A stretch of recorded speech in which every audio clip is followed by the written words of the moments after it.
was the sin that did Jezebel in. Who you gonna tell when the repercussions spin? You'd been doing music for years and years, and then and probably, I think, as an artist, you wait for the time, you know, when you really blow up. And then when it happens, what happens to you then? You know what? A lot happened. It was there. You know, last night I struggled through a show. I mean, it was brutal for me. Lauryn Hill was once one of the biggest names in the world, and today it appears Hollywood is out to get her for speaking the truth about the industry. What I'm saying is we deal with reality right now. I'm saying let's deal with the basis of right now. We're talking about how we were kings and queens. That's all good. We discovered math and science, but now let's master math and science for right now. So we can have economic power. We have to deal within ourselves and eliminate them from our equation completely. We keep on dealing like the white man. You know, as soon as you say the white man took everything away from me, that means you got to give him props for everything that you do have. Lauryn Hill recently garnered headlines for comments she made on punctuality and her mysterious second album. During a tour stop in Los Angeles, California, to commemorate the 25th anniversary of her debut album, The Miseducation of Lauryn Hill, she fell behind schedule, but she didn't simply apologize for her tardiness. She also made some thought-provoking remarks on her musical path. Enough rhetoric. Now, where's the solution? What do we do once we discover it? The solution is,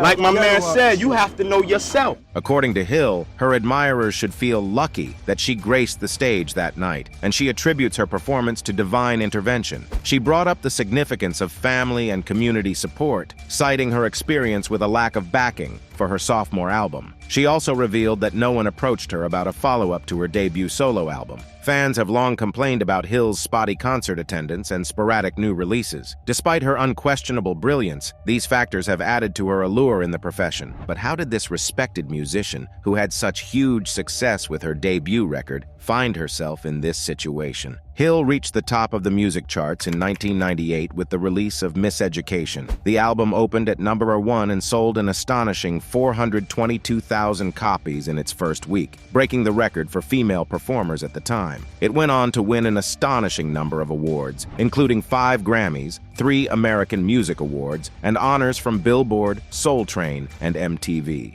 Strumming my pain with his fingers.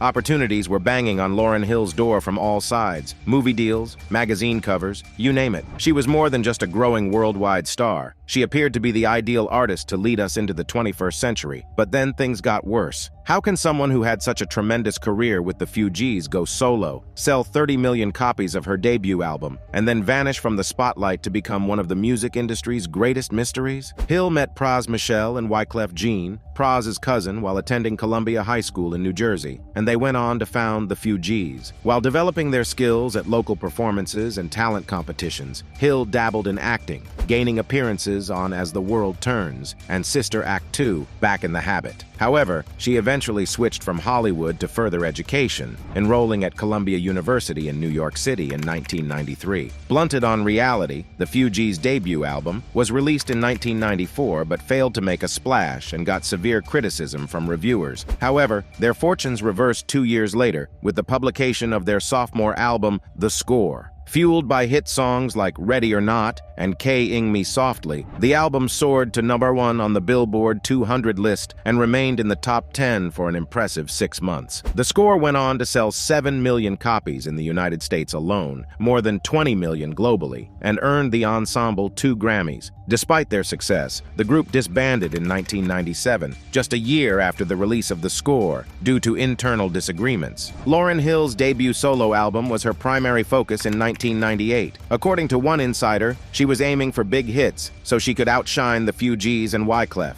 Despite the enormous success of The Score in 1996, which sold over 17 million copies, Hill believed there was more to be accomplished. With Wyclef Jean being regarded as the group's musical mastermind, Hill was determined to forge her own way. According to Roots drummer Amir Thompson, her solo career was more than just releasing an album. It was about breaking free from Wyclef's shadow. Nothing even matters at all.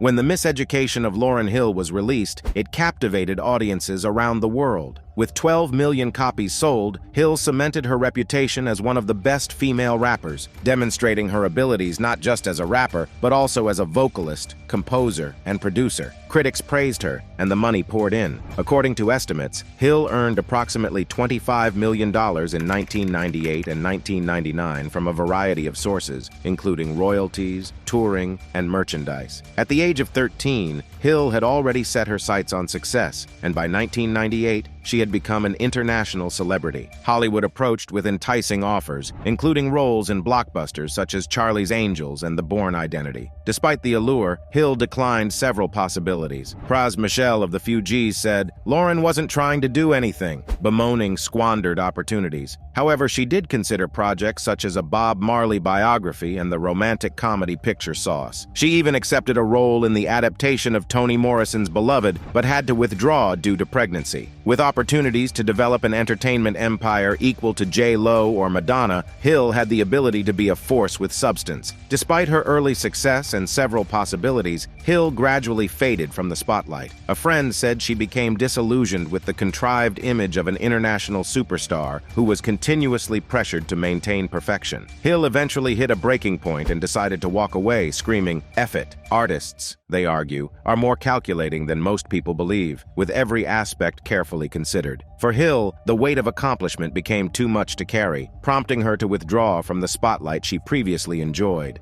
The Miseducation of Lauryn Hill is among the best albums of all time.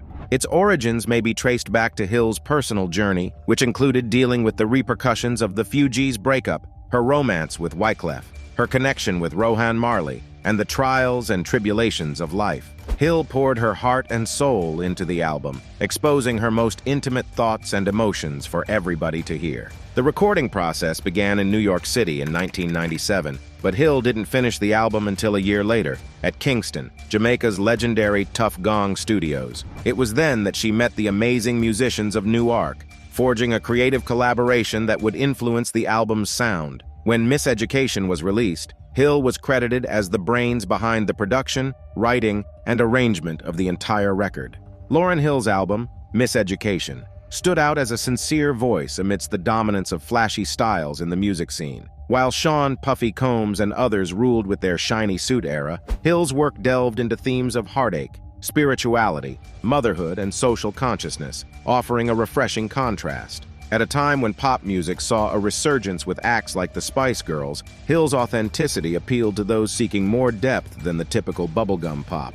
Hill wasn't alone in her prominence among female artists during the mid-90s, with names like Alanis Morissette, Missy Elliott, Erykah Badu, and Fiona Apple making waves, and established stars like Madonna and Janet Jackson reaching new creative heights. Women were thriving in music. However, Hill's music resonated particularly with those who felt emotionally disconnected from the hip-hop scene. Her vulnerability struck a chord, alongside her undeniable beauty and relatable image. Despite her initial success, fame became a double-edged sword for Hill. A couple of years ago, some kid had heard that I'd said that I didn't want white people to buy my records, and that really hurt me a great deal because I like to think my music is really universal, she told MTV in 1998. And I've been everywhere and I have fans everywhere, but because of some rumor that, some radio personality chose to say on his radio show, he had a bunch of people believing something that they'd never seen or never heard themselves but just heard a rumor. However, amidst the acclaim came controversy. Newark filed a hefty 50-page lawsuit against Hill Columbia Records and her management,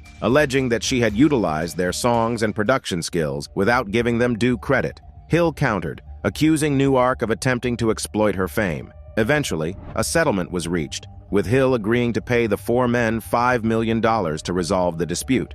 In 1998, Newark's attorney, Peter C. Harvey, emphasized, "She is not a musician, she is not a producer," underscoring Newark's role in Lauryn Hill's debut album and questioning her ability to replicate its success independently. He even challenged the idea of Hill replicating its success solo, suggesting a second album wouldn't sound the same. While there wasn't a traditional follow-up album, there was 2002's MTV Unplugged No. 2.0, where Hill revealed her struggles with fame. "I used to be a performer, and I really don't consider myself a performer anymore," she candidly shared during the performance. "I had created this public persona, this public illusion, and it held me hostage. I couldn't be a real person because you're too afraid of what your public will say. At that point, I had to do some dying." During a 2003 concert in Vatican City, Hill boldly addressed P among Catholic priests, drawing criticism. Despite backlash from the Catholic League and Monsignor Reno Fisichella, who labeled her remarks as poor taste and bad-mannered, Hill stood firm, saying, "What I said was the truth. Is telling the truth bad manners? What I asked was the church to repent for what has happened." Lauryn Hill's relationship with Bob Marley hit rocky ground in the public eye, with scrutiny into their history making her earlier song, "You Still Defending Him?" from Miseducation seem a bit naive or hypocritical. She also drew attention for her association with Brother Anthony, described by some as a cult figure. In a candid interview back in 2013, Hill opened up about her post-debut journey, saying, "The wild thing is no one from my label has ever called me and asked, how can we help you make another album? Ever. Ever. Did I say ever? Ever. With the Miseducation, there was no precedent. I was, for the most part, free to explore, experiment, and express. After the Miseducation, there were scores of tentacled obstructionists, politics, repressing agendas, unrealistic expectations, and saboteurs everywhere. People had included me in their own narratives of their successes as it pertained to my album, and if this contradicted my experience, I was considered an enemy." Following that period, Hill's musical output became almost non-existent. In 2003, she was said to be working on her second album, with Columbia reportedly investing $2.5 million to support it. They even set up a studio in her Miami apartment and covered expenses for various artists to contribute. However, the project hit a roadblock as artists were kept waiting in hotels due to last-minute delays from Hill's team. Eventually, Columbia pulled the plug, leaving the album unfinished. A source revealed to Rolling Stone at the time, Lauryn Hill couldn't drive half a mile to the studio. Columbia bent over backwards for her, in pure self-interest, and I think they still believe in her, but you can't abuse the system like that. You can't do that. There were also reports that when musicians asked about payment for their work, Hill responded with, "Do it for God," essentially expecting them to work for free. Since then, Hill's career has been marked by sporadic singles, a stint in prison for tax evasion, frequent changes in appearance, and several tours. She even attempted a comeback with the Fugees, but the tour was scrapped due to conflicts among the members, reportedly exacerbated by Hill's insistence on being referred to as Miss Hill by everyone on the tour. Plus, her reputation for tardiness at shows persisted from the mid-2000s to the present day. By 2007, Hill was already on the solo circuit, but her performances were stirring up mixed feelings among audiences. Some were puzzled by her unheard takes on familiar tunes, her quirky wardrobe choices, and, well, her habit of running fashionably late, sometimes by just a few minutes, other times by a whopping 2 hours. Addressing her chronic tardiness in a 2016 Facebook post, Hill made it clear that it wasn't about disrespecting her fans or the music. "I don't show up late to shows because I don't care," she asserted, "and I have nothing but love and respect for my fans. The challenge is aligning my energy with the time, taking something that isn't easily classified or contained and trying to make it available for others. I don't have an on-off switch." She went on to explain, "I am at my best when I am open, rested, sensitive, and liberated to express myself as truthfully as possible. For every performance that I've arrived to late, there have been countless others where I've performed in excess of 2 hours, beyond what I am contracted to do, pouring everything out on the stage." It's worth noting that health problems also threw a wrench in some of her plans. For instance, a show in Europe had to be called off in 2009 after she passed out on stage. On social media, Lauryn Hill's image has undergone quite the transformation since her 90s heyday. Once celebrated, she's now often depicted as an artist who couldn't care less, with self-interest taking precedence over everything else. Memes and jokes about her chronic tardiness and diva behavior only add fuel to the fire. Throughout all of this, she spent significant periods away from the public eye, focusing on raising her children and occasionally releasing new music that didn't always meet fans' expectations. Yet amidst the criticism, there are still those who steadfastly support Hill. They don't mind waiting for her, considering how rare her performances and music releases have become. In a heartfelt 2016 Facebook post, Hill addressed the issue head-on, pointing out that despite her lateness, there are fans who stick around even longer just to connect with her after the show. What hasn't been touched upon by the media, I'm sure, are the hundreds of people who rushed the stage and stayed in excess of an hour after the show ended last night, just to connect, she wrote. Our challenge is to figure out the best way to accommodate the vitality, spontaneity, and spirit that make the performances worthwhile and special to begin with, while also making that experience available and accessible to others. If I didn't love and respect the art, I wouldn't be doing this. The audience and I should have that in common. So it's not surprising that Lauryn Hill doesn't hold the same revered status for today's generation as she did for those who grew up in the 90s. Time moves on, and younger fans have their own set of musical icons to idolize and scrutinize. Some see Miseducation as a relic of the earnest 1990s, with its admonishments against things like hair weave and fake nails, reflecting the sanctimony often found in one's early 20s. Yet despite its age, Miseducation still resonates as potent art, even if some of its themes may feel outdated. Critics often point out that Hill has only released one studio album, but that shouldn't diminish her cultural impact. After all, artists like Patti Smith and Carole King also had relatively small discographies, yet their influence remains profound. Miseducation stands as a timeless document of Hill's personal struggles and her reflections on the world around her.